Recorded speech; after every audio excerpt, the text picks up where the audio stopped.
Fala, meu povo! Então, estamos aqui mais uma vez com um vídeo fantástico.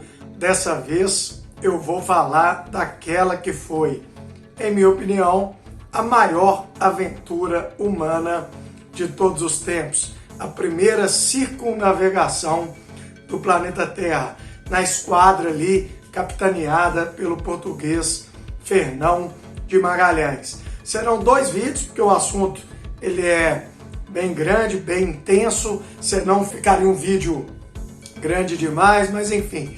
Antes de entrarmos em nosso assunto, agradecer sempre ao Colégio Cotemig, onde eu trabalho há 18 anos, levando educação e tecnologia aos jovens de Minas Gerais. Bom, primeiro vamos ao contexto. Estávamos ali entre os séculos XV e XVI, exatamente após a tomada de Constantinopla pelos turcos otomanos, o que travou ali as rotas de comércio para a Ásia, e em especial para as Índias, que era a região de onde vinham as especiarias. Não é exatamente a Índia de hoje, mas enfim, ficava ali na Ásia. Então os europeus saíram em busca de novas rotas para se chegar no continente asiático. E Portugal e Espanha, por várias questões, entre elas uma posição geográfica extremamente estratégica, saíram à frente dos outros reinos e saíram em busca de essa nova rota que os levaria ao domínio do comércio entre a Ásia e a Europa. E aí nós tivemos o Cristóvão Colombo, um genovês que a serviço da Espanha em 1492 chegou nas Américas. Tivemos o Vasco da Gama, que era um português que enfim descobriu uma rota para as Índias, passando ao sul do continente africano. Tivemos o Cabral, que chegou no Brasil, enfim. E aí começou a circular uma ideia interessante na Europa. O mundo havia sido dividido entre Espanha e Portugal pelo Tratado de Tordesilhas. E qual que era a ideia dos espanhóis? Se você, a partir do Tratado de Tordesilhas, chegar às Índias indo para o leste, ou seja, do Tratado de Tordesilhas para o leste, que foi o que o Vasco da Gama fez, realmente as Índias pertenceriam a Portugal. Porém, o Tratado de Tordesilhas, ele limitava muito bem o que era ali Espanha e Portugal em termos de Américas. Mas do outro lado do planeta, o Tratado de Tordesilhas não dizia até onde iria o domínio português e espanhol. Então, se chegássemos às Índias indo para oeste, ou seja, passando pelas Américas e evidentemente atravessando o Pacífico, você estaria dentro da área de domínio espanhol. Então as mesmas Índias, numa perspectiva de se chegar pela África, seria portuguesa, dando continuidade ali ao leste do Tratado de Tordesilhas. Mas se você fosse pelo oeste, você iria dar continuidade ao domínio espanhol. Então, um português, Fernão de Magalhães, ele teve a ideia de se chegar às Índias indo para o oeste, indo na direção que o Colombo fez, só que agora ele iria atravessar as Américas para se chegar ao outro lado.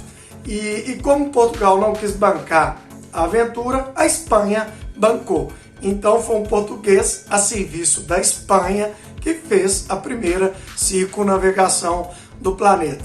Então vamos lá, fique esperto com as datas que vão estar sempre aí presentes na nossa edição. Então, um outro português, chamado Vasco Balboa, já até tinha conseguido chegar no Pacífico, mas andando o Istmo do Panamá. Não era exatamente o que o Fernão de Magalhães queria. Ele queria dar a volta lá embaixo, na América do Sul. Então, no dia 20 de setembro de 1519, da Espanha saem 5 navios para essa grande aventura, com entre 240 a 280 tripulantes. E o primeiro passo era a travessia do Atlântico, que já foi extremamente complexa. Atravessar o Atlântico não é algo tão trivial assim. Pegaram tempestades, enfim, e a coisa já não foi tão tranquila. Em dezembro de 19, enfim, eles chegam onde hoje é a Baía da Guanabara, no Rio de Janeiro. E a partir dali, eles foram descendo, né? Em janeiro de 1520, já estavam na foz do Rio da Prata, que é exatamente onde está hoje Buenos Aires. Desceram mais um pouquinho em direção ao sul, e em março de 1520, uma grande parada. Eles pararam num porto conhecido como Porto San Juan, e ali um dos navios, o Santiago, naufragou.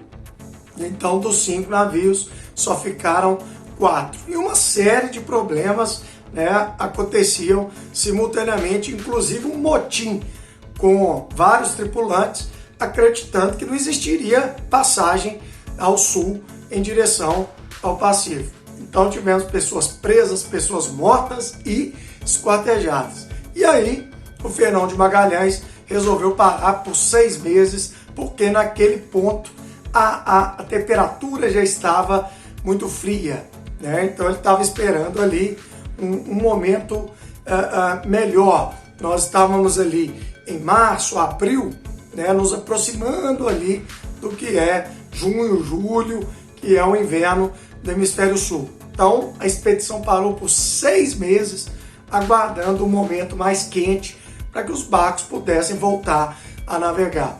E aí tem uma história até interessante. Eles fizeram amizade com um índio, com vários índios, mas um deles era muito grande. Assim, eu imagino que devia ser um cara de 1,80 m, 1,90 m, enquanto os europeus daquela época tinham 1,60 m, 1,70 m. Então era um cara muito grande. Os padrões europeus, eles chamavam ele de gigante. E aí ele ganhou um apelido, Patagão, que é por causa da sua mão, que era enorme. Então era uma pata gigantesca, Patagão. Daí veio o nome da região sul da Argentina, que é a Patagônia. No próximo vídeo, nós vamos continuar a nossa viagem e vamos compreender o quão impressionante foi essa circunnavegação. Fica com Deus todo mundo. Abraço pro Clebinho.